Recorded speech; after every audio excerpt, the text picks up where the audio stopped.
Apex forest जो civil line Prayagraj के digital platform से आप लोगों का स्वागत एवं अभिनंदन करता हूँ। आज बड़े ही इम्पोर्टेंट टॉपिक के साथ एक बार फिर मैं आपके समक्ष उपस्थित हुआ हूँ। आज के टॉपिक में मैं मेल रिप्रोडक्टिव सिस्टम, जैसा कि मैंने जो टॉपिक शुरू किया था वो ह्यूमन रिप्रोडक्शन था, और फर्स्ट लेक्चर में मैंने आपको ये बताया था कि ह्यूमन रिप्रोडक्शन में कौन कौन से इवेंट्स आते हैं और उन इवेंट्स के बारे में आप डिटेल डिस्क्रिप्शन हम आप तक पहुँचा रहे हैं।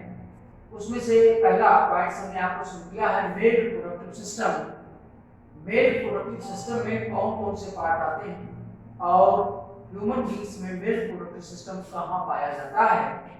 Male reproductive system that should be located in the pelvic region में पाया जाता है, और मेल रिप्रोडक्टिव सिस्टम यानी male reproductive system that includes testis, accessory duct, external genitalia and glands. ये इतने पार्ट मिलकर के मेल रिप्रोडक्टिव सिस्टम का निर्माण करते हैं। सबसे पहले यहाँ पर हम आपको टेस्टिस के बारे में बताना चाहेंगे। टेस्टिस जिसकी संख्या 2 होती है, यानी टेस्टिस 1 पेयर में पाया जाता है, यानी 2 की संख्या में पाया जाता है। ये एब्डोमिनल कैविटी के बाहर, यानी located outside of the abdominal cavity.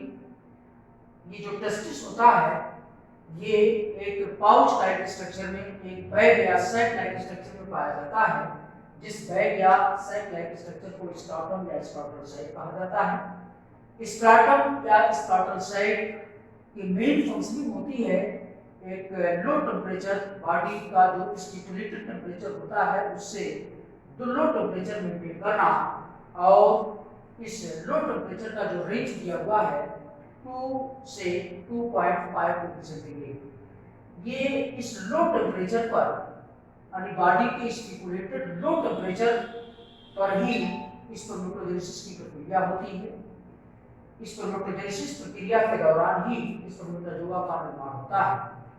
यदि एक टेस्टिस के बारे में डिटेल जानना चाहें तो एक टेस्टिस का जो वाइडनेस बताया गया है 2 to 3 सेंटीमीटर, यानी 2 से 3 सेंटीमीटर इसकी वाइडनेस बताई गई है।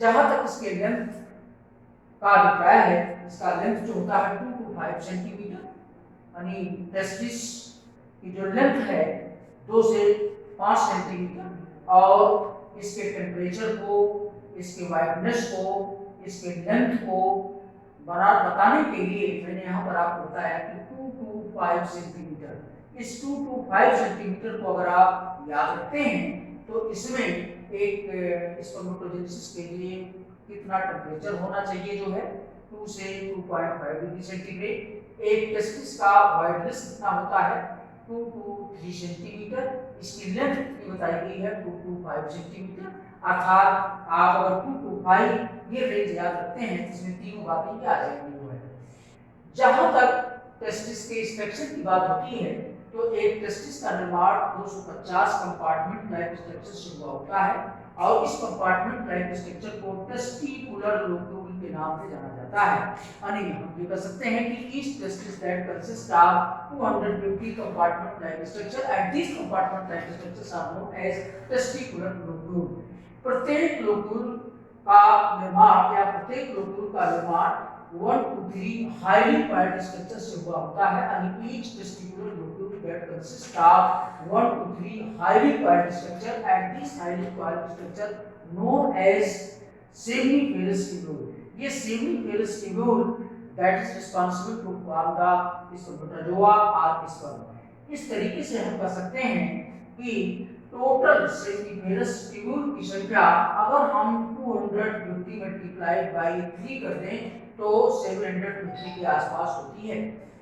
फर्दर टेस्टिस के बाद जो दूसरा पार्ट आता है एक्सेसरी डक्ट। एक्सेसरी डक्ट का मतलब है टेस्टिस से रिलेटेड कौन कौन से एक्सेसरी डक्ट आते हैं। इसमें पहला डक्ट आता है रीटी टेस्टिस, सेकंड नंबर पर आता है रीटी टेस्टिस, सेकंड नंबर पर वासा डिफरेंशिया, थर्ड नंबर पर हमने यहाँ पर लिखा है कि एपिडाइडाइमिस, एंड फोर्थ पर है vas deferens. 3 stage of accessory duct. Accessory duct में 3 स्टेज होते हैं। पहला स्टेज आता है ये जो सेमिनिफेरस ट्यूब्यूल्स होते हैं, सेमिनिफेरस ट्यूब्यूल्स जो होते हैं ये वासा इफ्रेंसिया में जाकर के ओपन होते हैं वाया वीटी टेस्टिस के द्वारा जो है। फिर इसके बाद जो इपीडाइडाइमिस होता है इसके द्वारा जो है इस पर बेटा जो आया इस पर कई किए जाते हैं। थर्ड पार्ट में यहाँ पर आता है एक्सटर्नल जेनिटेलिया।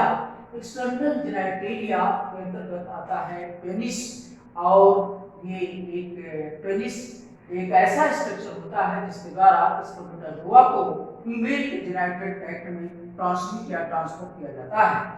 फोर्थ पॉइंट पर ये आता है ग्लैंड्स। ग्लैंड्स में ये 3 ग्लैंड इन्वॉल्व होते हैं। मेल रिप्रोडक्टिव सिस्टम के अंतर्गत 3 ग्लैंड्स आते हैं। पहली ग्लैंड्स का नाम है बुल्बोयूरेथ्रल ग्लैंड्स या जिसे हम कहते हैं कॉपर ग्लैंड्स, जिसकी संख्या 2 होती है। सेकंड नंबर पर सेमिनल वेजाइकल्स आता है जिसकी संख्या 2 होती है। थर्ड नंबर पर प्रोस्टेट ग्लैंड्स आते हैं जिनकी संख्या 1 होती है। ये 3 glands bulbourethral glands, seminal vesicles and prostate glands, इन तीनों ग्लैंड्स के द्वारा स्रावित होने वाले रस को, स्रावित होने वाले जूस को सेमिनल प्लाज्मा के नाम से जाना जाता है। सेमिनल प्लाज्मा जो होता है इसमें क्या पाया जाता है? कैल्शियम पाया जाता है, प्रोस्टाग्लैंडिन्स पाया जाता है, प्रोटीन और एंजाइम्स पाए जाते हैं, साथ ही साथ इसमें फ्रक्टोज पाया जाता है। इन 3 ग्लैंड्स के बारे में आप कभी न भूलें, इसके लिए जो मैंने कोड बनाया है यहाँ पर, ये बीएसपी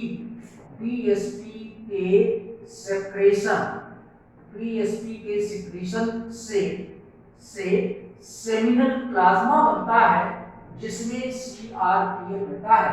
आप इस पॉइंट्स को कभी न भूलें, इसके लिए मैंने जो कोड आपको बना करके यहाँ तक पहुँचाने का प्रयास कर रहा हूँ। बीएसपी के सेक्रेशन से सेमिनल प्लाज्मा बनता है जिसमें सीआरपीएफ रहता है। ये बी फॉर बुल्बोयूरेथ्रल ग्लैंड्स हो गया, एस फॉर सेमिनल वेजाइकल हो गया और पी फॉर प्रोस्टेट ग्लैंड हो गया। ये सेमिनल प्लाज्मा जिसमें सीआरपीएफ, सी का मतलब है कैल्शियम, आर को मैंने पी मान लिया है, पी का मतलब हो गया प्रोस्टाग्लैंडिन्स, और इसके बाद पी का मतलब यहाँ पर मैंने प्रोटीन या एंजाइम्स में लगाया है, और यह का मतलब होता है फ्रक्टोज। वास्तव में सेमिनल प्लाज्मा या सेमिनल वेजाइकल के द्वारा जो फ्रक्टोज सिक्रीट होता है वो बॉडी में कहीं नहीं पाया जाता, जो है ये इंटरकोर्स के समय फीमेल के जेनिटल ट्रैक्ट में जाकर के डिपॉजिट हो जाता है, और जिसे एग्जामिन करके हम ये पता करते हैं कि यानी रेप के केस में फीमेल के जेनिटल ट्रैक्ट में ये जो फ्रक्टोज पाया जाता है ये रेप की पुष्टि करता है। फर्दर ये जो स्पर्मेटोजोआ टेस्टिस में बने हुए हैं उनको हम, उनका पाथ क्या है, वो कैसे ट्रांसमिट होते हैं फीमेल जेनिटल ट्रैक्ट की तरफ, किस तरीके से वो जाते हैं, इनको बताने के लिए ये पहला पॉइंट आता है। सबसे पहले सेमिनिफेरस ट्यूब्यूल से स्पर्मेटोजोआ निकल करके इपीडाइडाइमिस में जाता है। इपीडाइडाइमिस के बाद ये स्पर्मेटोजोआ वासा डिफरेंशिया में जाता है, देन इजाकुलेटरी डक्ट में जाता है। ये जो ये यन का मतलब है यहाँ पर नन और यू का मतलब है यूरेथ्रा के बाद पेनिस में जाता है, और पेनिस के द्वारा इंटरकोर्स के समय ये स्पर्मेटोजोआ फीमेल के जेनिटल ट्रैक्ट में ट्रांसमिट हो जाता है। तो पाथ ऑफ स्पर्म को याद रखने के लिए मैंने यहाँ पर आपको बताया सेमिन अप, जहां पर सेमिन अप आप जानते हो कि एक कोल्ड ड्रिंक होता है, और सेमिन अप में यस फॉर सेमिनिफेरस ट्यूब्यूल्स के लिए है, एंड ई फॉर इपीडाइडाइमिस के लिए है, वी फॉर वासा डिफरेंशिया के लिए, और ई फॉर इजाकुलेटरी डक्ट के लिए, एन जो मैंने यहाँ पर लगाया है एन का मतलब है नन हो गया, and you for urethra and P for penis के लिए हो गया। यानी पेनिस के द्वारा इंटरकोर्स के समय जो स्पर्मेटोजोआ होते हैं वो फीमेल की बॉडी में ट्रांसफर कर दिए जाते हैं वाया पेनिस जो है। इस तरीके से ये फीमेल रिप्रोडक्टिव सिस्टम का जो पॉइंट्स था वो आज के लेक्चर में समाप्त हुआ जो है। और ये स्टूडेंट्स मैं आपको बताना चाहूँगा, ये मेरा वीडियो आपको अच्छा लगे तो आप इसे सब्सक्राइब, शेयर और लाइक करना न भूलें। शेष अगले लेक्चर में हम आपको ढेर सारे कोड और ढेर सारे इंटरेस्टिंग पॉइंट्स को बताते हुए फीमेल रिप्रोडक्टिव सिस्टम को आपके सामने रखूंगा।